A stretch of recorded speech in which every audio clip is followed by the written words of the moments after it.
Good afternoon, everybody, and thank you for joining us on this MZ webinar. Today we're talking about skills advisory panels, so it should be pretty interesting today.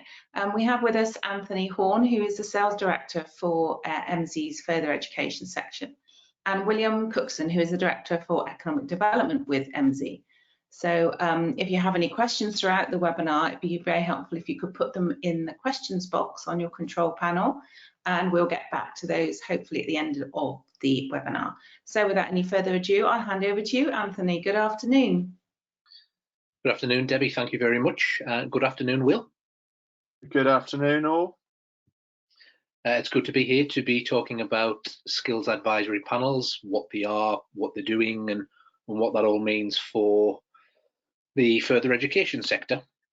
What we're going to cover today, quick introduction to those of you who aren't familiar with MZ, a little bit of background about skills advisory panels, then I'll throw to Will to kind of give us a bit more of an in-depth view of exactly what skills advisory panels are and what they are doing, how they sit within a LEP landscape, and then to kind of to close things off, have a discussion around what FE providers should be doing in this landscape and how we might be able to help with that.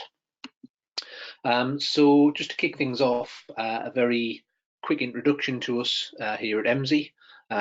We have been doing what we do in the US and the UK and beyond for quite a while now, and quite simply our mission is to use strong labour market data to drive economic prosperity, and we do that in a number of different ways and a number of different tools and consultancy services, and we try to connect three key audiences, as you can see on screen there, in everything that we do, because we firmly believe that connecting people, education and employers is the best way to help regional prosperity and regional economic growth.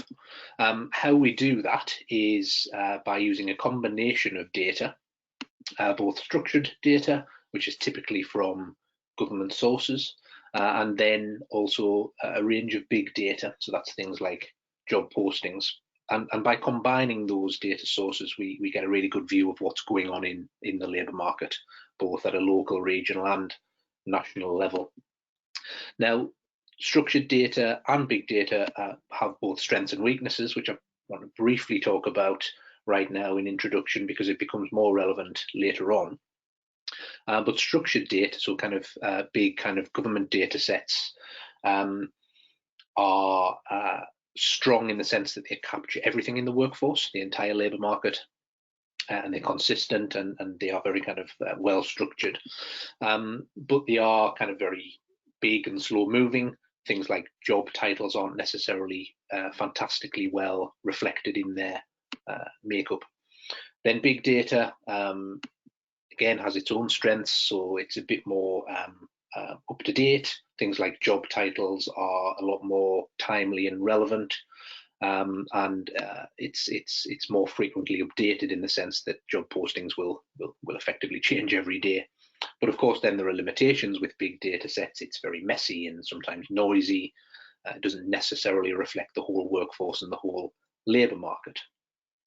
But we'll come back to this later on in today's webinar and why it's relevant and important for providers to kind of know about both structured data and big data. But moving on to the kind of main content, why are we talking today about skills advisory panels? Well, they're not necessarily something that have just emerged. They've actually been around for some time, originally mooted in the Conservative Party manifesto right back in 2017. Obviously a lot's changed since then, but they were kind of explicitly mentioned in there. And then since that time, there's been various talk from various government departments and various kind of other organisations and entities that are interested in the education sector. So this kind of agenda has been coming for some time, but it's fair to say that very recently we've heard a bit more detail about the funding. So our friends at FE Week have been reporting on this quite a lot in the last couple of months about specific funding that the skills advisory panels already have access to, and indeed very recently some new additional funding that's going to be going the way of skills advisory panels. But they are actually fairly well represented right now and are pretty visible. So if you look on most LEP websites, you'll see stuff about the skills advisory panels. So it's something that's kind of been in train for some time and is probably not going away anytime soon.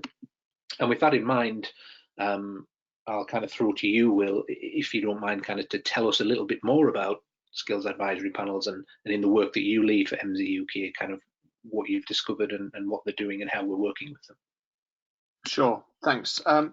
So they completely agree. They seem to be here to stay, which, considering the rate at which things change politically, is no mean feat.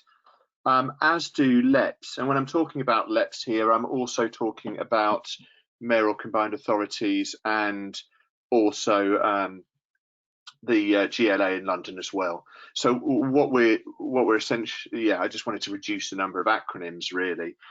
So LEPs are in England. Wales and Scotland have regional skills partnerships in Wales and regional economic partnerships in Scotland. But in England, there are 38 LEPs. They were predated by the regional development agencies, have a similar remit in terms of their focus on regeneration, competitiveness at a local within that LEP local area, and the development of skills. Go back one. I just wanted to quickly say a few things. Non-statutory partnerships. But they have to be chaired by a person from business, and 50% of their board or half their members need to be from the private sector. So they are deemed to be the voice of employers and of business, but very much focused on those local areas. I mean, the largest LEP, I think, is South East LEP, one of our customers. They have 32 local authorities, and then they vary in size right down to being the same size as a county council, which would be the same for Worcestershire LEP, who are one of our customers, and Hertfordshire LEP. So they really vary in size. They're responsible for producing strategies in regard to enterprise growth and identifying what barriers there are to growth and what solutions there are as well. And they also bid in for funding from central government and influence and help to push out local funding streams and ensuring those are delivered against local priorities. So the skills advisory panels, as Anthony said, they've been around for a while.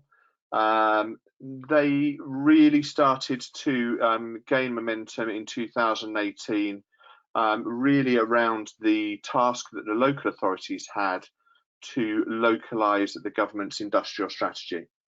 So it is running in parallel to the localisation of the industrial strategy work, which some of you will be aware of.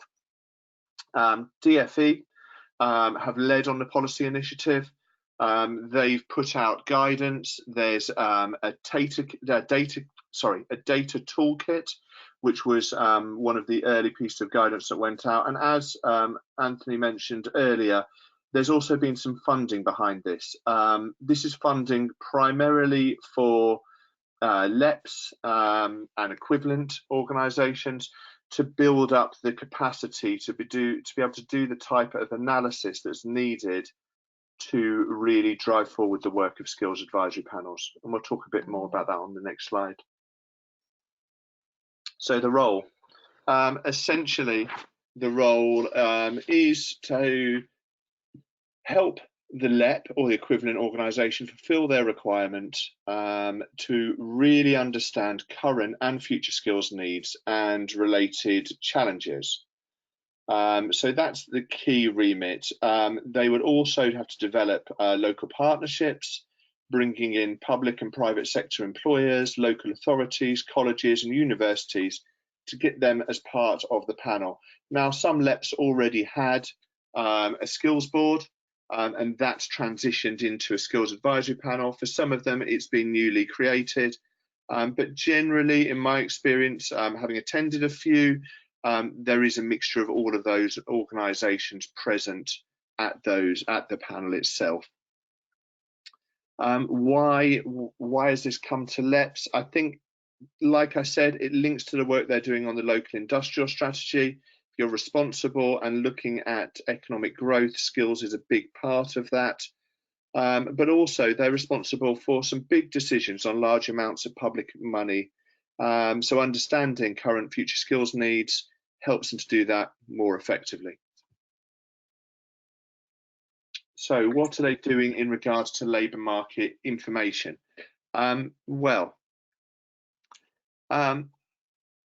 These aren't new challenges. So trying to match skills supply with employer demand is a perennial issue. And the reason it's a perennial issue is not an easy one to solve. As I mentioned, DFE provided a toolkit, and we'll have a bit more of a look at that in later slides. But the toolkit really was saying this is the type of analysis that we want the LEPs to lead on as part of the Skills Advisory Panel work. These are the types of data sets that we think are important. And there's a match there. Some of those are quite straightforward. Some of them are quite new and quite challenging.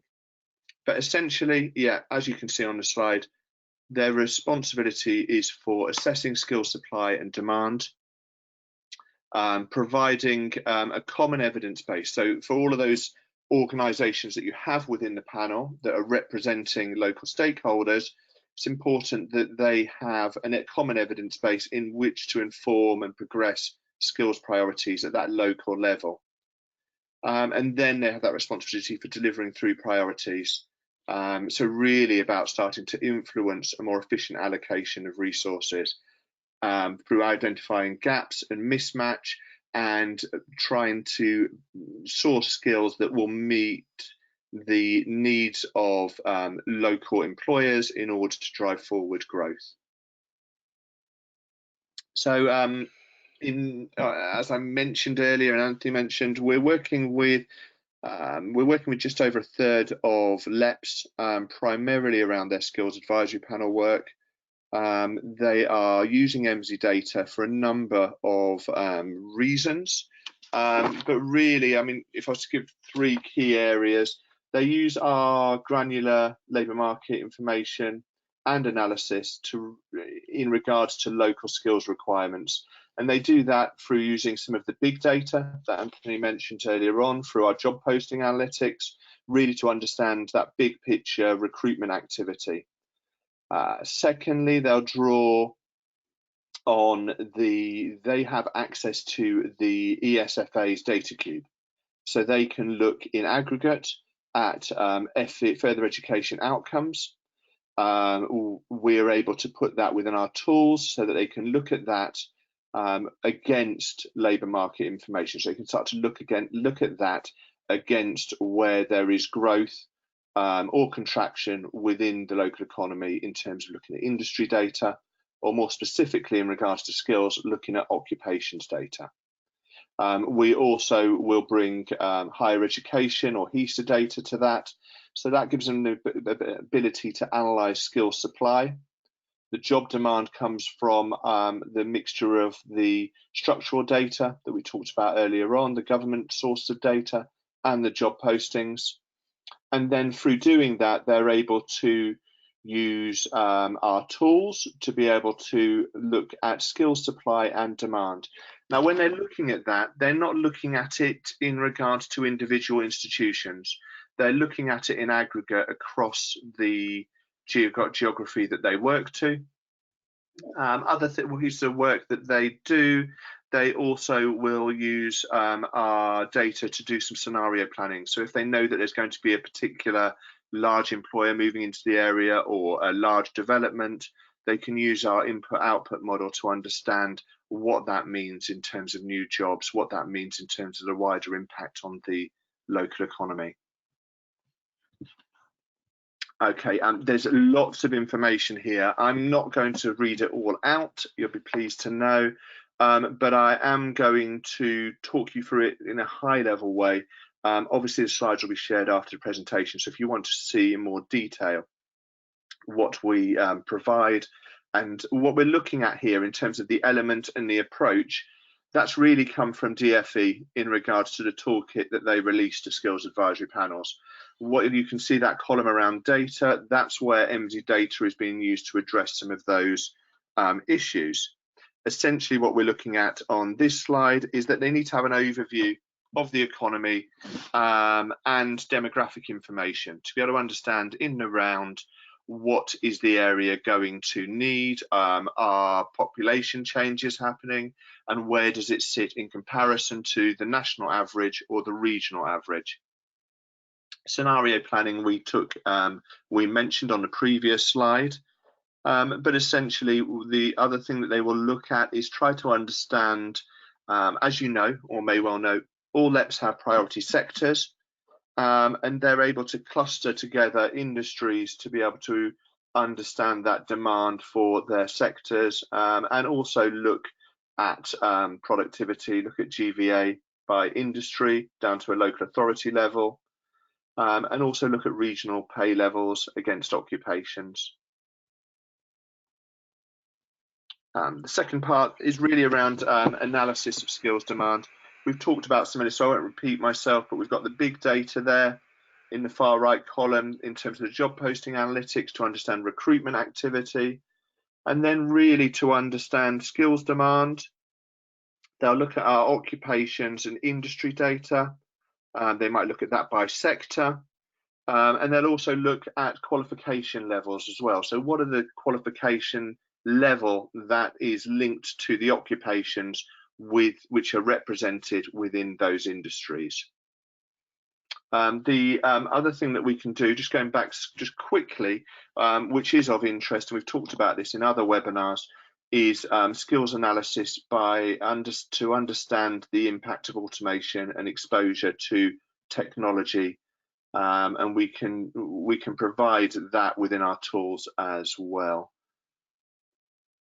In terms of stage 3, really what we're looking at here is the actual supply side. So we've talked a bit about this. So access to further education supply is usually sourced through the access to the ESFA data cube, which the LEP will have, or they may work directly with local FE colleges.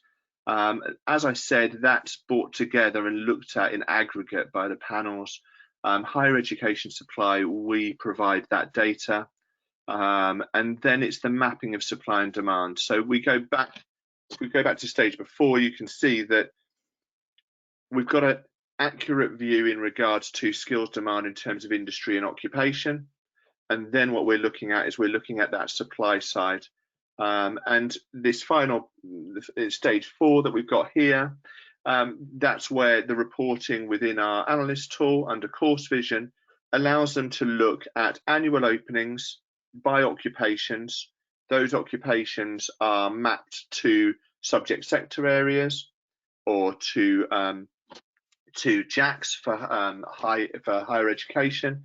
And so what we're able to do is look at how the qualifications that have been provided and achieved locally, whether those are how those map to growth by occupation or decline as well. And then the gap analysis will really be comparing future demands. So we'll do projections forward to 2028, I think, by the end of this month. So projections forward to see how that starts to look, taking that glance into the future. But we can also look at those projections are based on what's happened historically as well. So you start to get an idea of whether that skill supply is being met by local education. Obviously, this favours vocational type qualifications, but not in entirety. Fantastic. That's really, really useful, Will. I think from what you've just described there, a couple of things really jump out at me. First is it sounds like LEPs and their skills advisory panels are already doing quite a lot. They're already looking in depth into what the local labour market needs, and in some cases what the local education market is providing. So this is not something that's about to start, it's already happening. But I think the second thing that I thought was really useful that you kind of highlighted there was the amount of volume of involvement from various different organizations and various different priorities in the LEP and the skills advisory panel world. So there's further education, there's higher education, there's employers, there's wider industry representation. So in kind of fairly cynical terms, I think it would be fair to say that LEPs and skills advisory panels, they can't know everything. They're not going to be able to know everything that's going on in the labour market and everything that's going on in the FE sector. And that's why I think there's a real onus on FE providers and FE representative bodies to really fight their corner, to really demonstrate the detail that sits within the further education world and why they do what they do. And why they offer courses in the way that they offer their courses. So we'll talk a little bit more about that now, and our views on what we think that the FE world should be doing about this. So Will there kind of mentioned in some detail about the wider remit of LEPs, and most of that kind of touches on the FE provider world. So skills and priority sectors, and even having their hands on funding. So it's all really, really important, relevant stuff for the FE world. But if we think about priority sectors, it's always something that I think is fascinating. All LEPs have priority sectors, and often the priority sectors are quite similar across different LEPs. And I've just picked an example here of the New Anglia LEP, and they have identified 9 priority sectors, or 9 priority sort of industry areas that they've grouped together. 2 of which are on screen now, so digital and life sciences. These are quite common. Again, as I mentioned there, we'll often see these in other LEP priority sector areas. But my point is that if we then think about that area, so the New Anglia geography, and we think about the 10 jobs that are going to employ most people in 2025, which we see on screen now, I think it's pretty fair to say that these are jobs that won't necessarily appear in LEP priority sectors. And if we think about those jobs and we think about the typical education level of that workforce, then these are jobs that the FE sector actually serve very well already, but wouldn't necessarily be high on the priority list of a LEP. So it's just an example of why kind of having that holistic view of the labour market and the jobs that make up employment in your area is really important. On that very point, I just wanted to share an example of where one of our kind of partner colleges, East Durham College, had some success in this area. So going back 3 or 4 years, East Durham College were wanting to invest in their land-based facilities, and in short, the LEP needed some convincing because there isn't necessarily a huge amount of jobs directly in the Northeast LEP area that relate to land-based courses. So the college had to kind of think about building a data-driven case that took into account jobs right across the country and in different regions of the country, because of course FE colleges and other providers aren't just providing workers for their local area, they're providing workers for regional and national economies. So that was a success there when they were able to actually demonstrate that there were growth in related occupations for land-based provision. Taking that a step further, kind of why that local data is really important, if we think of something like call centres, and we look at how jobs have changed in call centres over the past 10 years or so, decent growth in England. Actually, if we then pick a LEP area or a more kind of defined region, such as the East Midlands, there's actually been a significant decline in jobs over that time period. But then within a city region within the East Midlands, Derby, there's actually been very significant growth. So again, just an example of why local data on jobs is really important. And likewise, I would say providers need to be all over skills as well. So not just job change in its entirety, but what are the skills that are actually being demanded from employers who are employing individuals in those jobs. Again, if we think over the past 4 or 5 years, the biggest in-demand skill from employers in job postings has been accounting across England as a whole. Whereas in the East Midlands, that has been warehousing. And then in Derby, it's been business development. So 3 very different things there, which is a pretty simplistic way of demonstrating that demand from employers will be very different in different geographies. So as I mentioned at the beginning when I was introducing structural data versus big data, our view is that it's really vital for providers in the FE market and other education markets to have a handle on both of those kinds of data, and also have a view on the different regions in which they operate or perhaps are thinking about operating. Likewise, those skills in demand will change. So on screen now we're seeing a couple of years of skills data from the Manchester City region, and how those skills have changed and how they are changing from employees in that city region.